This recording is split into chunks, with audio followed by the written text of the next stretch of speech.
teacher Mary Kay Letourneau was nabbed in a torrid affair with a 12-year-old student. Actor Hugh Grant, arrested in Los Angeles. Televangelist Jim Baker was convicted on all fraud and conspiracy counts. Pop star Michael Jackson admitted shooting Actor Russell Crowe arrested for throwing Spears' ongoing scandal over her children, drug use, and other tabloid matters is raising questions about Mel her state of Gibson's mind. arrest for driving under the influence was followed by an abusive verbal Don Imus outburst. has made fun of Irish, Jews, Italians, and other ethnicities. Governor Elliot Spitzer of New York Children's apologized to TV his host family Pee Wee and the Herman public after charged being with linked to a indecent prostitution exposure. ring. Televangelist Jim Baker was convicted All the of drugs fraud in and Baker's conspiracy body which were counts. discovered in nearby prescription bottles were legally obtained from two physicians. It's really bizarre to me when someone does something so stupid.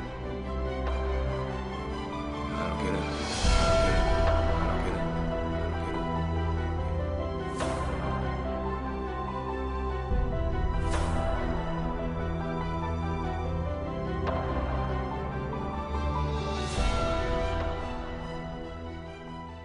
25 years ago, I woke up on a cold marble floor, and I had passed out after a night, I should say another night, of drugs.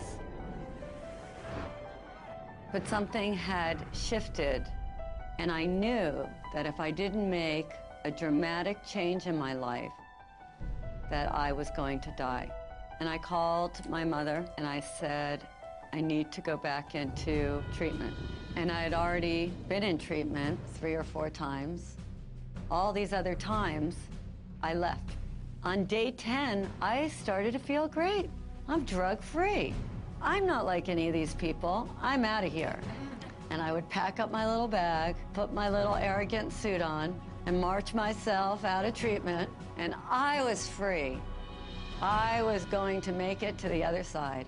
By day 6 or 7, I'd be on the phone looking for my drugs and end up right back in rehab. So instead of running away this time, I went into the bathroom and I got down on my hands and knees and I started begging, please, relieve me of this pain. Grant me the serenity to accept the things I cannot change. I cannot change my desire to leave. And in that moment, on that floor, something happened to me. Something that was like magic. It was mind-blowing to me. Because all of a sudden, after a few minutes, I knew I could stay one more day.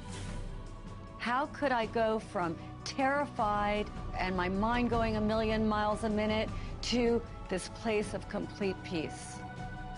I walked out of there on day 28 knowing that there was something that I had to find out about.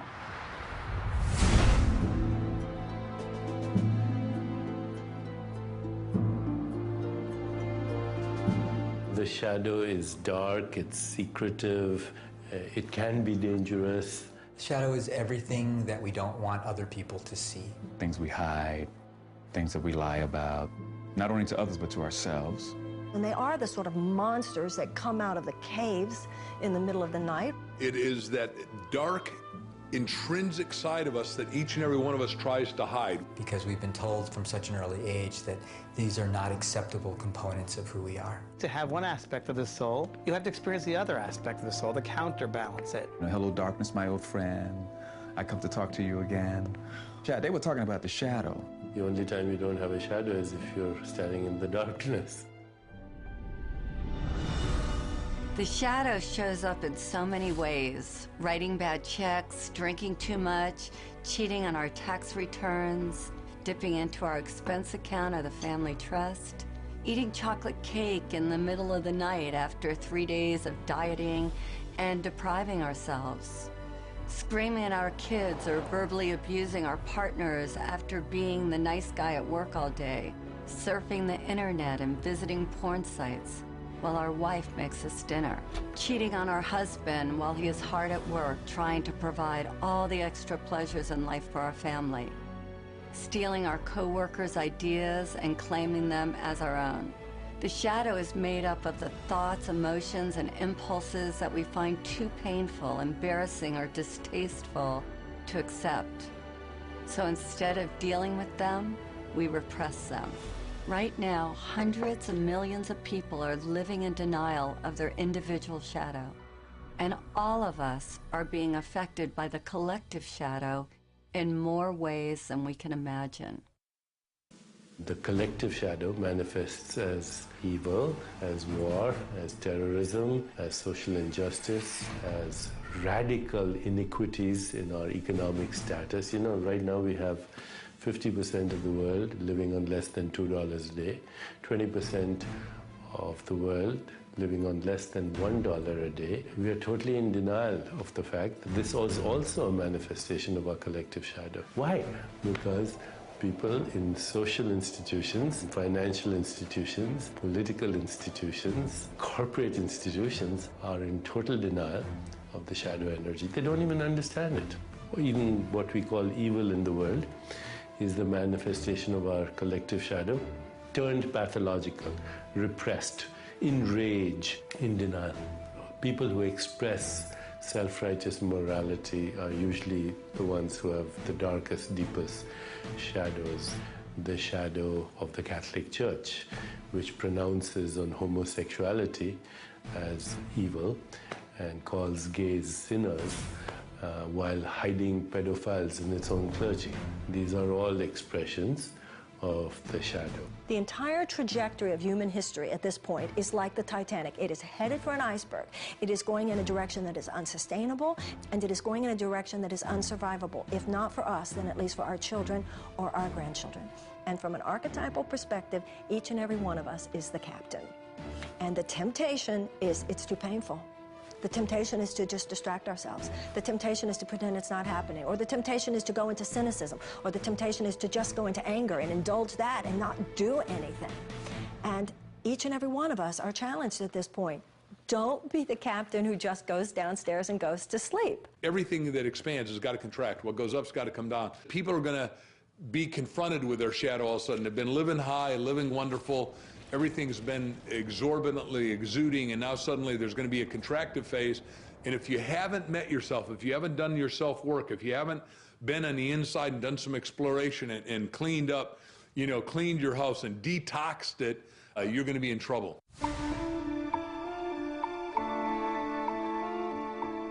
The birth of our shadow occurs when we are very young, before our logical thinking mind is developed enough to filter the messages we receive from parents, caregivers, and the world at large.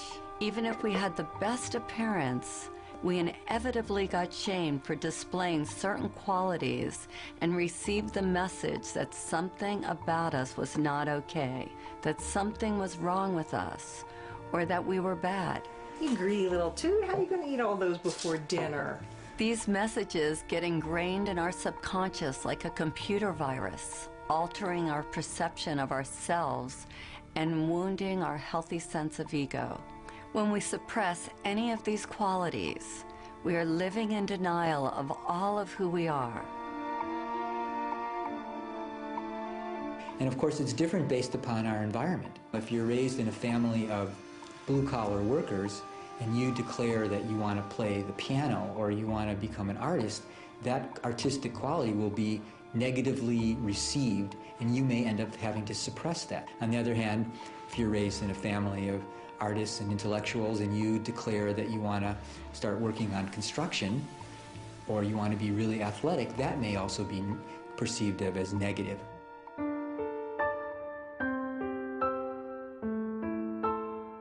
We try with all our might to pretend that we are not that which we hate. In fact, proving this is an all-important task for the wounded ego. A task which the ego believes is vital to its existence.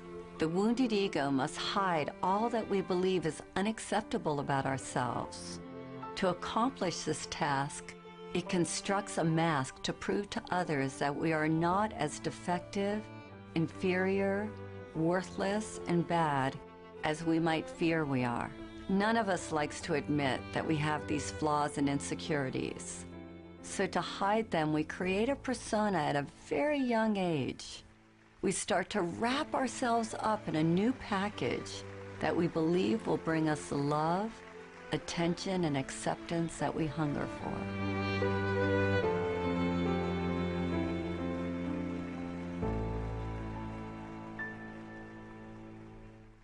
We create personas so that we can belong.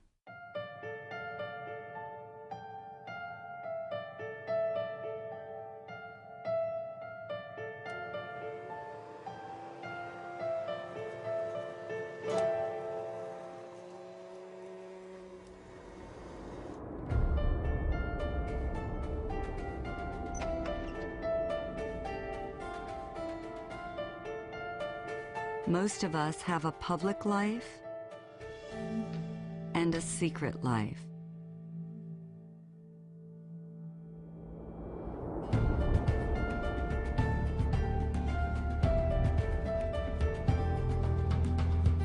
We work hard to feel good about ourselves, and a moment later, we do something to sabotage those good feelings.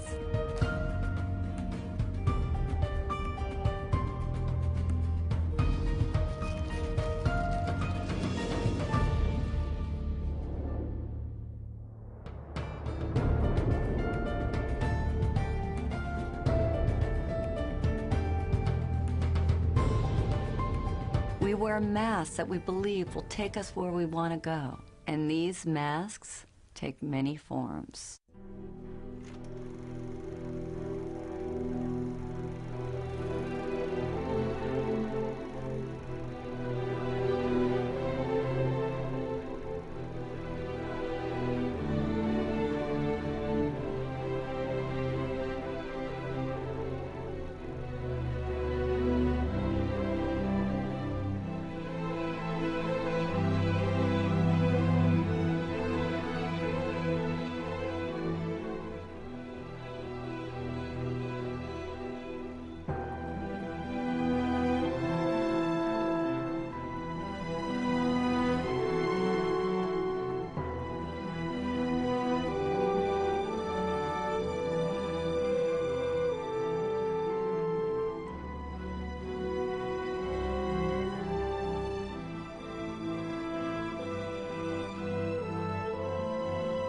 Which one do you wear?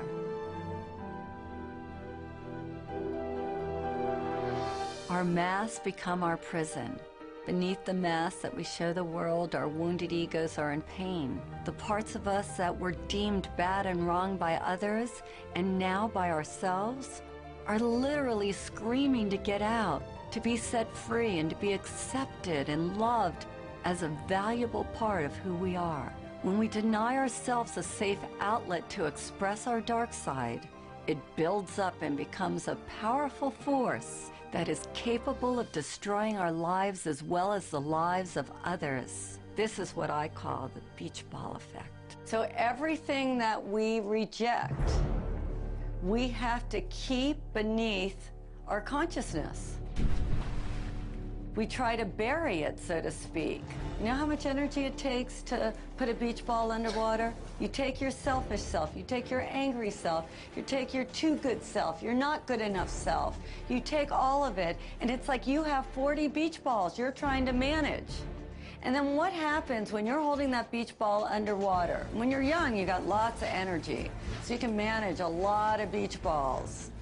But then, when you're not in the midst of possibility, when your defenses are down, when you have your attention on some big prize you're going to win, all of a sudden, boom, somebody does something.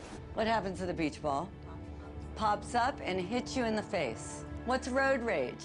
Is it anything more than that beach ball coming up? We see it in the media all the time. A filmmaker is making deep Christian films, all of a sudden gets drunk, shouts anti-Semitic comments in a drunken rage, right? A radio star makes his living like being a great communicator. All of a sudden makes a comment, a racial slur. So all of these beach balls that you are trying to manage, are you successful at it? No, it's all of it not anymore. When you don't deal with the shadow, that part comes out and it'll creep up. It'll creep up in workplaces, it can creep up in relationships. The more we try to suppress those societally determined undesirable qualities, the more they find interesting and often mischievous ways to express themselves. And it would be like locking somebody in the basement who wants to get out. So they do things down there to get our attention until we recognize them and let them out. Because those aspects of ourselves that we don't like exit through a kind of detox process. It's got to come out in order to be released. One of my beach balls happened in front of a room full of people. So I'm out of treatment, 5 years. I've been floating around, trying to become the most perfect person. How could I have people want to be my friend? How could I be a little more spiritual? I was on the quest, and I thought I was doing a really beautiful job. And I went to another workshop. We had to get up in front of the room and say what we were committed to in the world. And I thought I was just being wonderful, and everybody was looking at me like you're all looking at me. And from the back of the room, this woman screams out, "You're a bitch!" And I thought, well, I know that. How does she know? And I was horrified. I was so humiliated. It was the one word that I didn't want to be called. And she said to me, "Tell me something good about being a bitch." And I said, "There's nothing good." She goes, "Well, you're a bitch. There's got to be something good about being a bitch." And all I could think of was all the ways that that part of me had hurt me. And at the time, I was a retailer. And she said, "Do you ever get damaged merchandise delivered to your store?" And I said, "All the time." She said, "Is there ever a time where they don't want to take back the damaged goods?" And I said, "Yes." And she said, "Well, do you ever have to get a little forceful or a little bitchy?" And I said, "Oh my God, yes." And I was remodeling a house at the time. She said, "When you're a couple of weeks late and $20,000 over budget, does it help to be a little bitchy? Would it help you?" And all of a sudden, I realized that when I finally said to the contractor, "You need to finish my house," he finished my house.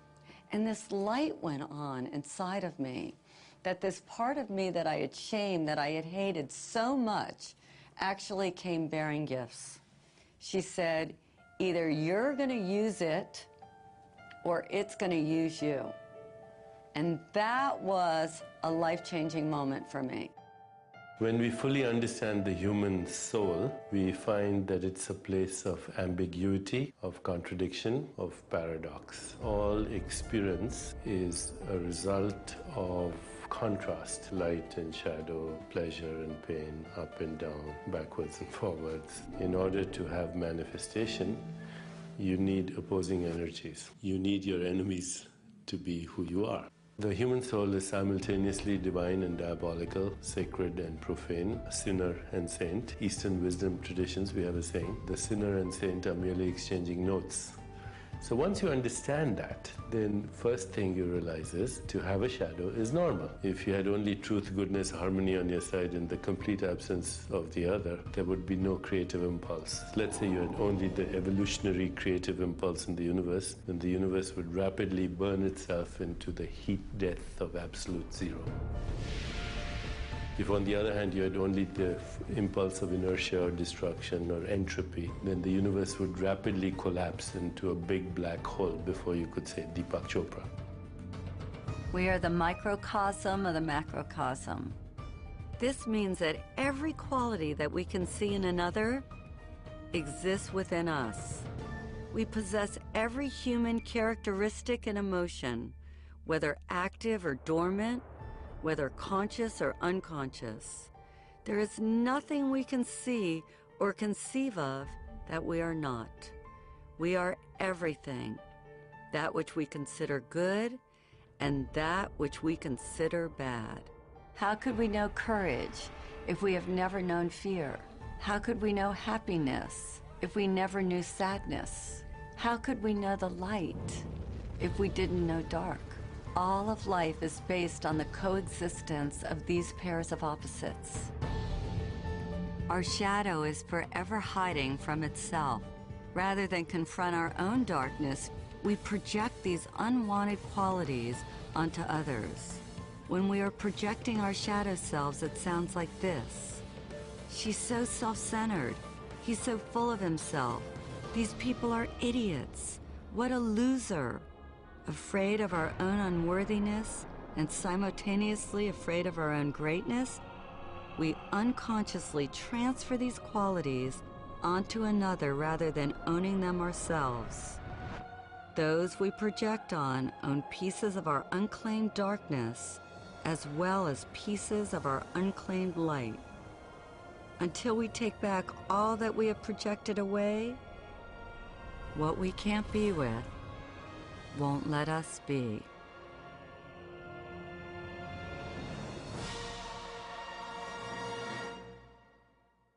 One of the most frequently asked questions I get is, how do you know if you're projecting? If it's your stuff or theirs? I think it was best said by revered philosopher and psychologist Ken Wilber. He says that if a person or thing in our environment informs us, if we receive what is happening as information, a point of interest, we probably aren't projecting. On the other hand, if it affects us, we're pointing our fingers, judging if we're plugged in, chances are that we are a victim of our own projections. Think of someone from your own life who disgusts, annoys, or repulses you, and think of the qualities about them that you most hate. Now imagine this person standing right in front of you, and I want you to put your hand out, point your finger at them, and say, "You're an idiot," or "You're a know-it-all," or "You're selfish." Now stop where you are. Keep your finger pointing at them, and now notice that one finger is pointing at them, and where are the other 3 fingers pointing? Back at you. This is the phenomenon of projection. Instead of acknowledging the qualities within us that we dislike, we project them onto someone else. We project them onto our mothers, our kids, our friends, or even better, some famous public figure who we have never even met. If I asked each of you what you love about these people, you would each have a different response. The people that you hate also represent some aspect of yourself that you don't own. Notice what you think and feel as you look at each of these people.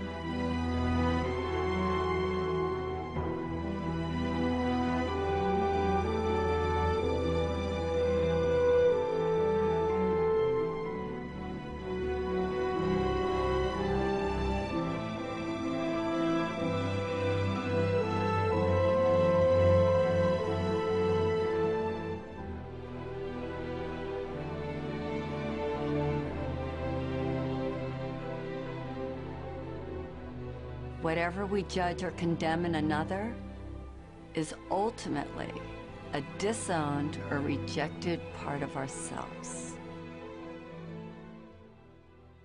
I was watching the events of 9/11 on TV with a friend of mine, and after that we were driving down the street and turned to my friend and I said, "You know, from now on, the Arabs are going to be the new blacks. They're going to get the brunt of a lot of projections that blacks have carried in this culture for a long time." Now, a lot of times, blacks react. We react to those projections, and we project back.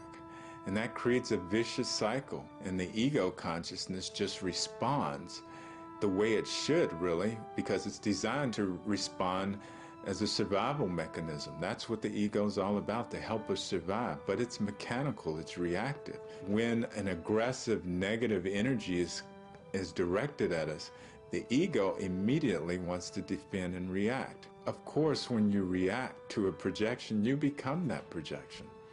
And I didn't want to become an angry black man. That doesn't mean that I don't get angry. I certainly can and do get angry, but I express it and let it go.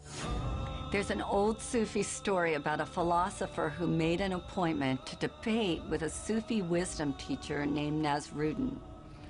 When the philosopher arrived at his appointment, he found Nasruddin away from his home. Infuriated, the philosopher picked up a piece of chalk and wrote "stupid oaf" on Nasrudin's gate. When Nasrudin got home and saw this, he rushed right over to the philosopher's house. "I had forgotten that you were to call, and I'm sorry I missed our appointment," he said. "But I remembered it the minute I saw that you had written your name on my gate." The great Swiss psychologist Carl Jung, who coined the word shadow and shadow work, said, "That is the shadow, the person we'd rather not be." Rush Limbaugh hated drug addicts, and then it was revealed that he was one himself. Reverend Ted Haggard railed against homosexuals and was later caught in a drug and male prostitute scandal. A powerful example of projection at play is that of the ex-governor of New York, Eliot Spitzer. As a public official, Spitzer worked tirelessly to rid the streets of prostitution rings. Ultimately, he wound up getting busted for having a relationship with a call girl, which ruined his reputation and his political future. If we look at this through the eyes of the shadow, I would suggest that sometime long ago, probably as a young man, he had the impulse to sleep with a hooker. Since this wasn't politically or socially acceptable, he buried this impulse deep inside, only to be brought down by this very unconscious urge. It's fascinating to see that he tried to destroy the temptation in the outer world because unconsciously he knew that the real danger lurked in his inner world. This is why we want to deal with the shadow. Rather than trying to convince you that you're not all those negative things and encouraging you to think a good thought, shadow work urges you to get in there and to be with what you are resisting, because what you resist will persist. If you don't deal with your shadow, it will deal with you.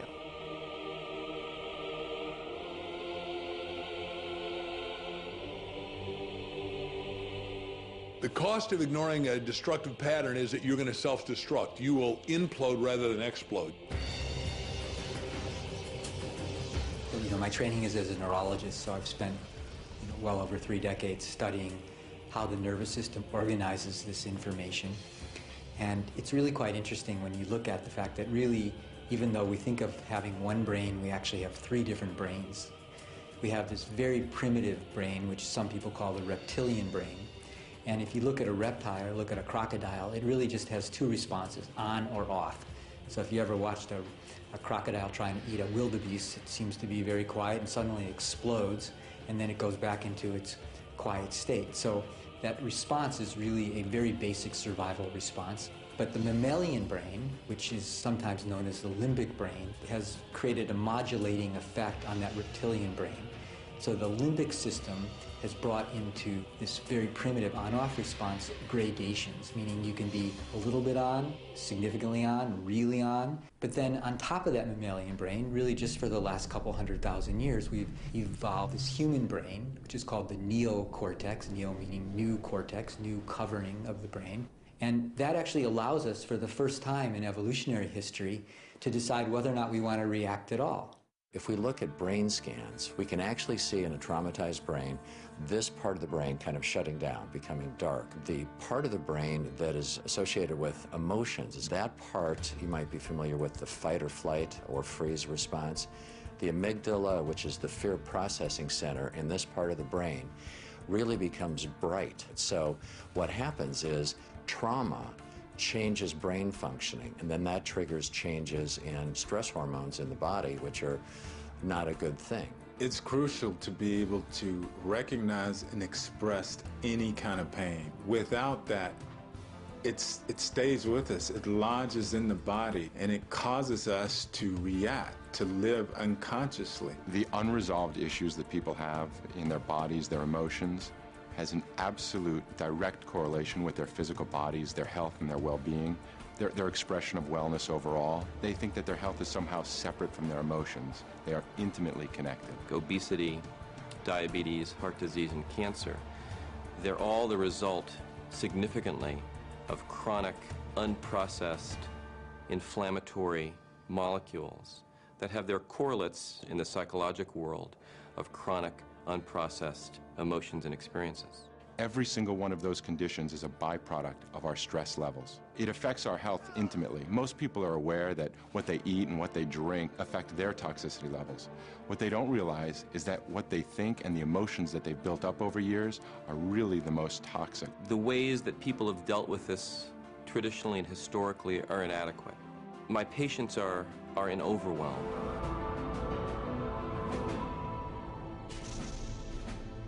This is not new age mumbo jumbo. This is actually hard science. The science here now is indisputable, that thoughts, that emotions affect the organs of the body. We have to be mindful with every single thought that we have every single day. How do we want to create our heaven or our hell? How do we treat one another? Because we are the source of everything within us.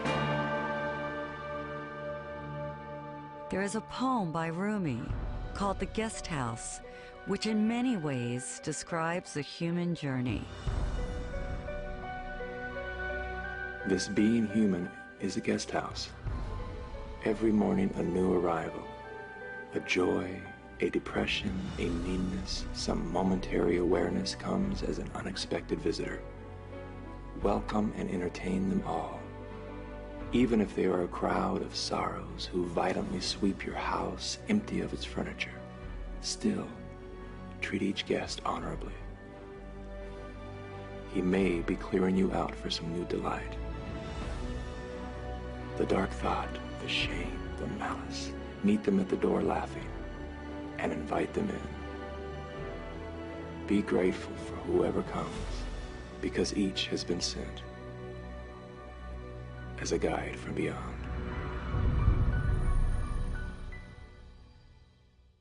Repressing our anger may seem like a good solution, but pretty soon we run out of places to hide. Divorce, stress at work, financial trouble or tension within our families provoke the shadow until finally it erupts. The ancient Vedic text known as the Bhagavad Gita states that man should discover his own reality, not thwart himself, for he has himself as his only friend or as his only enemy. But if he rejects his own reality, the self will war against him.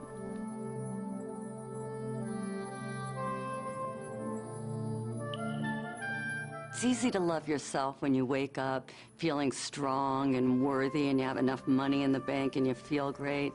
But how do you love yourself when you feel broke or when you've been hurt or abused? And that sets up the conflict, which as we get older, those wonderful forces that we've locked up in our shadow are rattling the cages. And sometimes if we're distracted, they sneak out and we think, and the people around us think, what were we thinking? And the answer is we weren't thinking.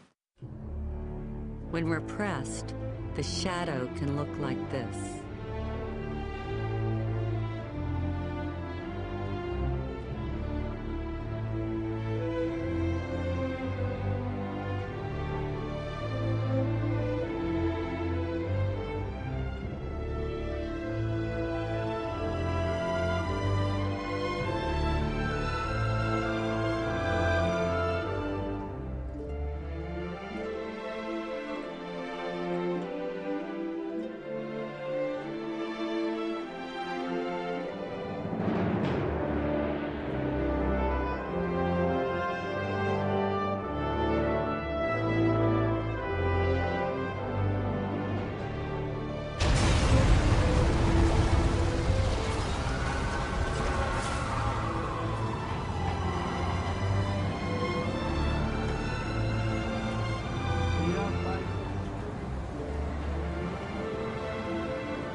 We have to resolve the undigested emotions that are buried in our bodies and lodged as stress in our minds. We have to unearth, own, and embrace the very parts of ourselves that have caused us the most pain. And the moment we do, the light of our awareness will begin the process of transforming them. We think we're alone. We think we're different. We feel isolated or abandoned. And then when we come together, we find out that we all go through traumas, that to be human is to be challenged, and that everyone has gone through some trauma. And if we're courageous, we see that there is gold to be mined in every experience.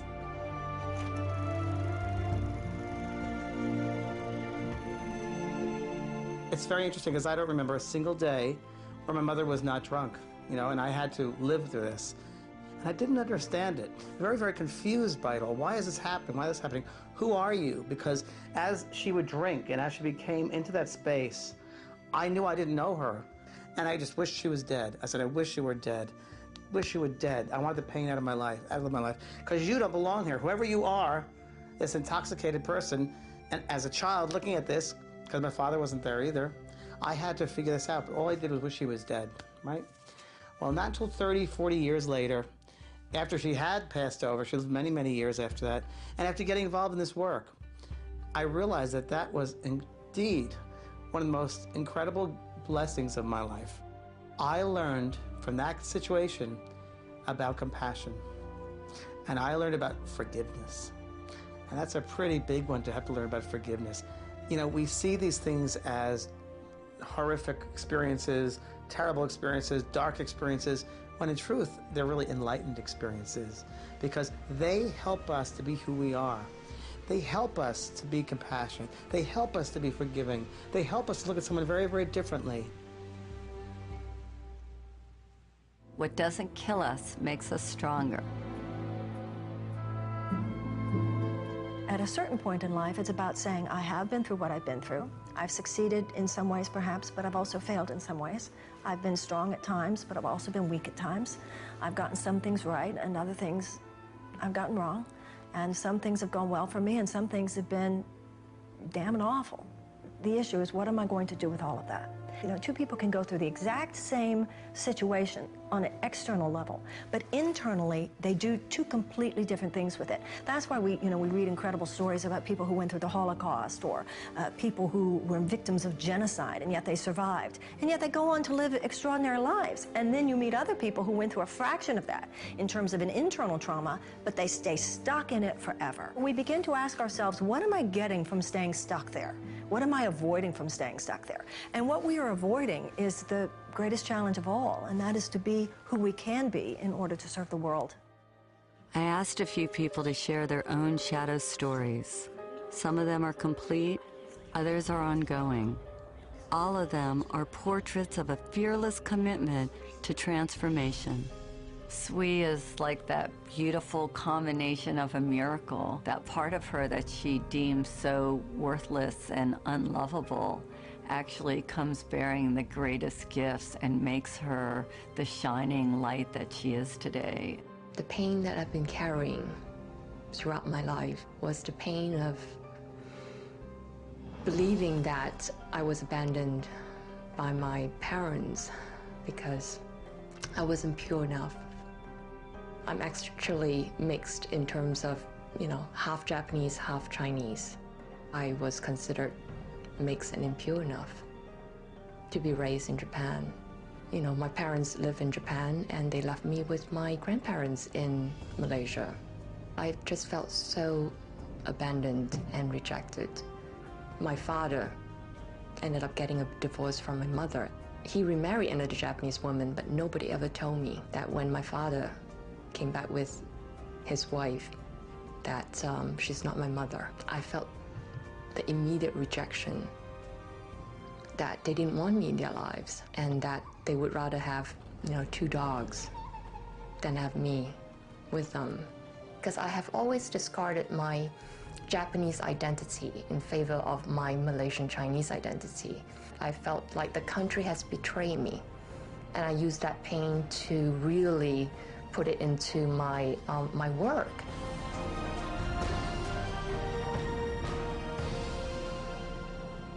I heard the project was in trouble in Japan, and I volunteered to go to Japan to fix this problem because I know that I could do it. That one day I stepped into Tokyo, and I just felt that this is where I need to be to really discover and explore the Japanese half of me.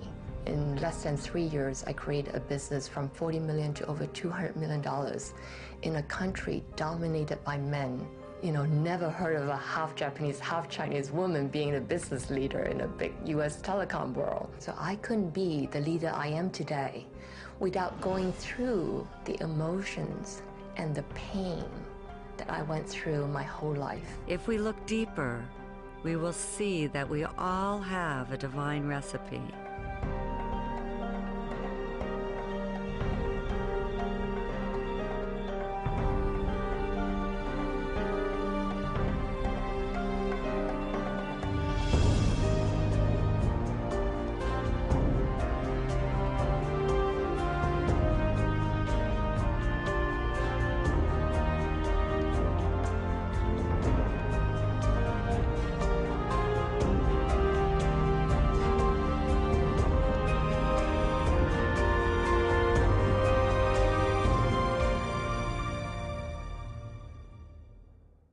All of us have shame about things that have happened to us. We've all gone through difficult times. We address these issues so we can quiet our minds, heal our bodies, and get closer to our heart's desires. Hector had to let go of his macho persona to make peace with the one that he loved the most, which was his father. My father was your traditional Mexican man in the sense of working hard, wanting to get ahead, wanting to provide for his family. And as a young boy, I was looking for his love. I wanted his attention. The challenge was trying to figure out what was wrong with me, because obviously something's wrong with me. If, number one, he's not giving me the attention I want as a little boy, not giving me the love, yelling at me, you know, being verbally abusive, obviously I did something wrong, there's something wrong with me. So I carried that story from that point on for a long time. And I realized he probably wasn't going to do it the way I wanted. He probably wasn't going to tell me what I wanted when I was a little boy. Mi hijo te quiero, te adoro, I love you, son. I did some personal growth work. I went inside, looked at the shame, the guilt, the pain. I went through that, I healed that. And I was able to have that forgiveness with my dad and let that go. I wasn't going to tell him I love you for him. I was going to tell him I love you for me. My dad passed on. And I'm really grateful that I listened to that inner voice that said, you know, go ahead and tell your dad that you love him. Do it for yourself. Dr. Edie Eger is one of the most beautiful, divine women on the planet today. And she survived the worst circumstances, something that most of us can't even ever imagine. May 22nd, 1944, when I arrived in Auschwitz, there was chaos. My father was separated from us, and my sister and I facing Dr. Mengele. I didn't know who he was until later. And he pointed to my mom to go to the left, and my sister and I to the right. I asked the inmate, when will I see my mother? And she pointed at the chimney, and fire was coming out of the chimney. And she said, you better talk about your mother in past tense. She's burning there.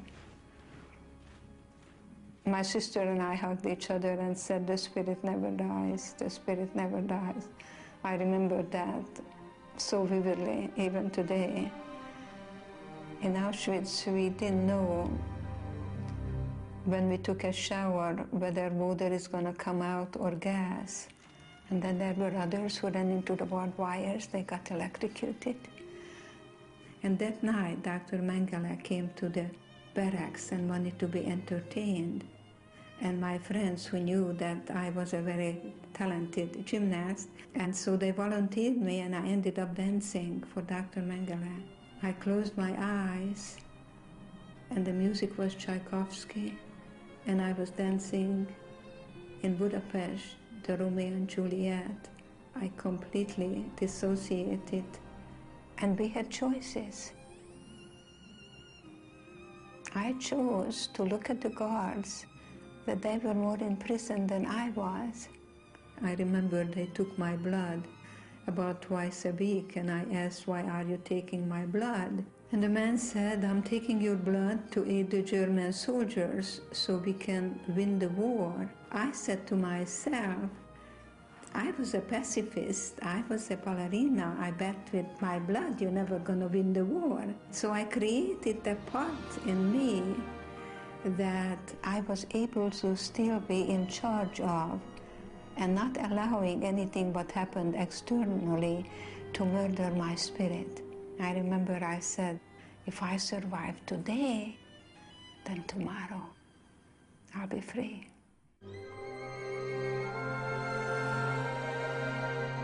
I remember when Marita came to the shadow process and everybody was looking for the negative qualities they needed to embrace. Marita couldn't even say hers, and I kept asking, what is so horrible that you can't even say it? And she said, because of my background, mine is that I'm a Nazi. I was born in Germany in 1955, 10 years after the war. I found out when I was 11 or 12 what my country had done. This is a subject we never talked about. My grandfather wouldn't tell me about his experience. My mother wants nothing to do with this. I'm not the only German that holds this and lives this and hides this. And I found many ways to sabotage myself from ever tasting power or success, because you know, Hitler was successful to coming to power, and that power was horribly abused. I didn't interact with any Germans at all. I stayed away from them, and I did not want to interact with any Jewish person because I didn't want to cause any more pain, and I was ashamed. Samya was willing to shine light on the darkness and willing to take back her own projections for the good of all humanity. In 2006, when Israel bombed Lebanon, at the time I was trying to evacuate members of my family and try to bring them over to the US, and there were no news. You needed to figure out how to reach to them. I became so angry again, because here is my family and the bombing. One day I was watching TV, I saw girls crying, little girls. I saw they were Lebanese girls. And of course, you know, every time I saw like Lebanese kids being bombed and everything, I was really, really angry. I was like, you know, yes, yes, yes, like bomb the bastards kind of thing. And at the end, I realized they were reporting from the Israeli border, on the other side of the border. And they looked exactly the same as the Lebanese girls that were killed on the other side of the border. And I saw the pain. And that day I made a commitment to myself that I will no longer tolerate that kind of cruelty, irrespective of which side of the border it's happening. Now, I'm not saying that if you and I rise up to become the people that we are capable of being, that we will rid this planet of war in our lifetime. But I believe with all my heart, we will achieve enough this lifetime that humanity will go in that direction. It's embracing authentically who you are and not being ashamed of it. There's nothing to be ashamed of, because everybody has a shadow. If somebody doesn't, they must be pathological. When I'm leading the shadow process, it feels like my own journey has come full circle. I've been very judgmental over the years. I was having some really dark dreams about you last night. They're all true. When we embrace our totality, we experience freedom. My heart feels as big as my body. It's no longer like little anymore. It's like, it's me. and embrace it with love.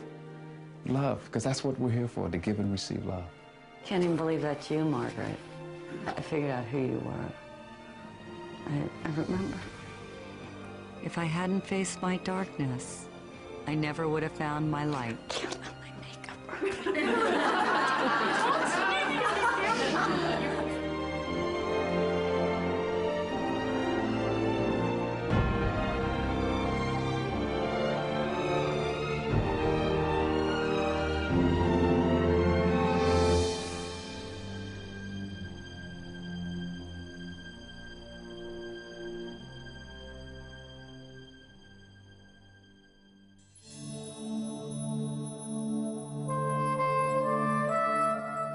Our deepest fear is not that we're inadequate.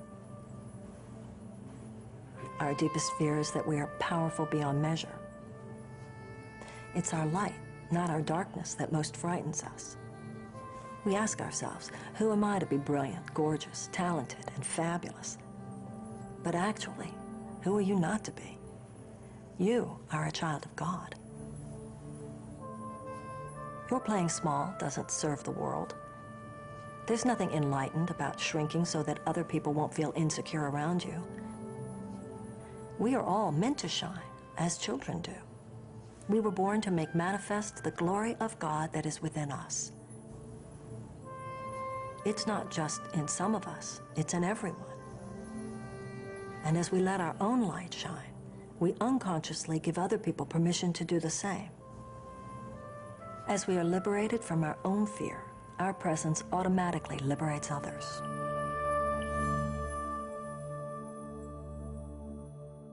Consider the story of the Golden Buddha. In 1957, a monastery in Thailand was being relocated and a group of monks was put in charge of moving a giant clay Buddha. In the midst of the move, one of the monks noticed a crack in the Buddha. Concerned about damaging the idol, the monks decided to wait a day before continuing with their task. Later on, one of the monks came to check on the giant statue. He shined his flashlight over the entire Buddha, and when he reached the crack, he saw something reflected back at him. His curiosity aroused, the monk got a hammer and a chisel and began chipping away at the clay Buddha. As he knocked off piece after piece of clay, the Buddha got brighter and brighter. After hours of work, the monk looked up in amazement to see standing before him a huge solid gold Buddha. Historians believe the Buddha had been covered with clay by Thai monks several hundred years earlier before an attack by the Burmese army. They covered the Buddha to protect it. In the attack, all the monks were killed. So it wasn't until 1957 that the great treasure was discovered. Like the Buddha, our outer shell protects us from the world. Our real treasure is hidden within. We human beings unconsciously hide our inner gold under a layer of clay. All we need to do to uncover our gold is to have the courage to chip away at our outer shell, piece by piece.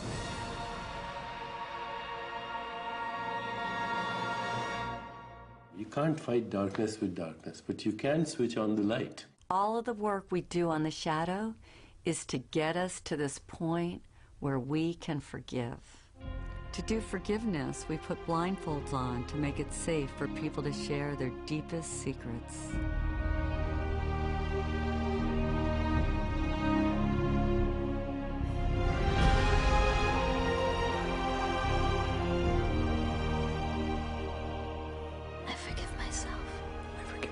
I forgive myself for not finishing college. I forgive myself for beating up my sister. I forgive myself. I forgive myself for hating my body. For screaming at my kids. For not laughing enough. Or for thinking I'm a stupid, incompetent asshole. For stealing from my first boss. For being rich. For being beautiful. For drinking too much. Not speaking out. I forgive myself. I forgive myself. The lying, the cheating, binging on my diet. I forgive myself. Forgive myself. Forgive myself. Forgive myself. I forgive myself for everything.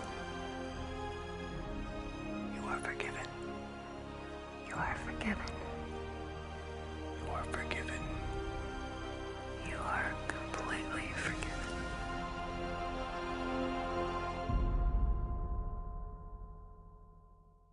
I think a lot of people are very afraid of their shadow. They don't even want to consider that they have one. Brent is one of the holiest men that I know, and he is so spiritually evolved because he uses the pain of his past to be the greatest expression of himself today. This story really began for me when I was 9 years old, and I was attending a summer camp that was managed by an order of religious men. During that summer, I was molested by one of the religious men. I remember that experience being a beginning of a split for me, from myself. It happened a number of other times during that period of time I was at that camp. I was always afraid that that guy was going to come in the middle of the night. I even went so far as to borrow a knife from someone that I kept under the pillow. This is a 9-year-old kid. I remember I just felt like some part of me died at that time. I went on with my life, holding on to that secret, holding on to that shame of not really being connected with myself anymore.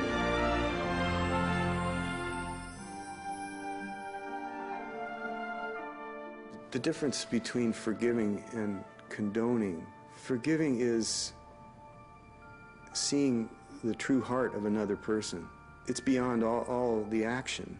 In holding anybody to blame, we limit our own love.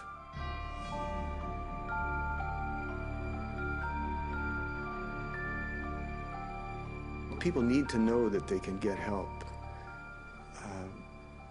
that they don't have to carry their shame alone, that they don't have to live in a secret, and that there are people that are holding the light for them, that are willing to see them as they are through the shadow. It's the only way to see yourself, is to look at the light and the darkness and to embrace it. I use that analogy of being like a drowning person, where someone's holding your head underwater, and at some point you realize that you have to be the one that fights your way back to the surface. What happened to me as a child has given me a real depth of compassion, which I'm so grateful for, because it's so clear to me when I work with people how they're suffering, how they're hiding, and it's been the greatest gift of my life that I'm in a position where I can honor people in that way. I'm just so grateful to be able to connect with people on that most vulnerable level, that deepest level of the soul. I regained my faith because I asked for it. Forgiveness doesn't happen in your head until it happens in your heart.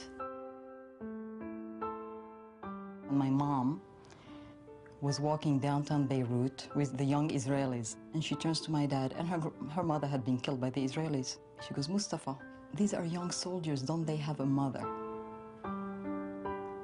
And if she can forgive, who are we not to forgive? Well, you can't move on if you don't forgive. The train stops if you don't forgive. And mostly, you got to forgive yourself for taking whatever happened to you too deep, to a deep place that it shut you down.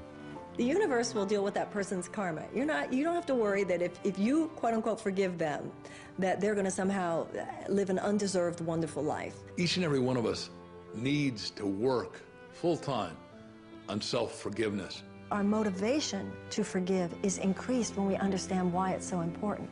It's not just to make their day better, it's to free you. And forgiveness is the hallway between the past and the future. The future expression of who we are as a planet, as our country in America, depends on the people that grow up, that become the next presidents, that become the next politicians, economists. We want to make a difference. We want to somehow get it right, to feel like we did, or at least we tried to do, what we came here to do. That is the gold that is being mined today. But that's because the world is growing. We're entering a new age. That's what's going on. That's why we're talking about this. You are a force of love. You are made from love. And love is the most forceful energy you could ever have. Accept that energy. Accept who you are. Accept your inheritance, if you will. You're the total being of love, and don't waste a minute of it. I've come full circle, and this is the external of what was going on inside of me. It's how we are able to perceive everything in life as an opportunity for growth.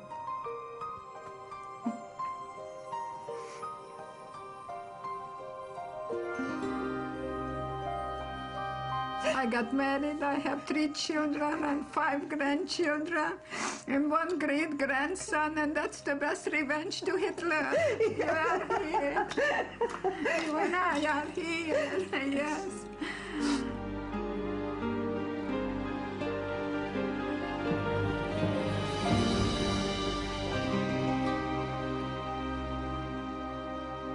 So if you want authentic peace of mind, creativity, kindness, compassion, joy, then you've got to understand your shadow and be okay with it. Celebrate it. If shadows could talk, they would tell us that we're as precious as 1,000,000 pounds of gold, that our brightest light can shine only when we've accepted our darkness, that there is wisdom in every wound, that there is a greater future waiting for us, that we are children of God and have a right to be here, that we were all created equal, that our pain is not personal, but belongs to every man and woman alive, that life is a magical journey of making peace with both our humanity and divinity. They would tell us that we deserve better, that we matter, that we are more than we ever dreamed possible, and that there's light at the end of the tunnel, that there is nobody in the world quite like you. What if you knew in every cell of your body that you were living a divine plan, a plan so important, so vital for the evolution of humankind?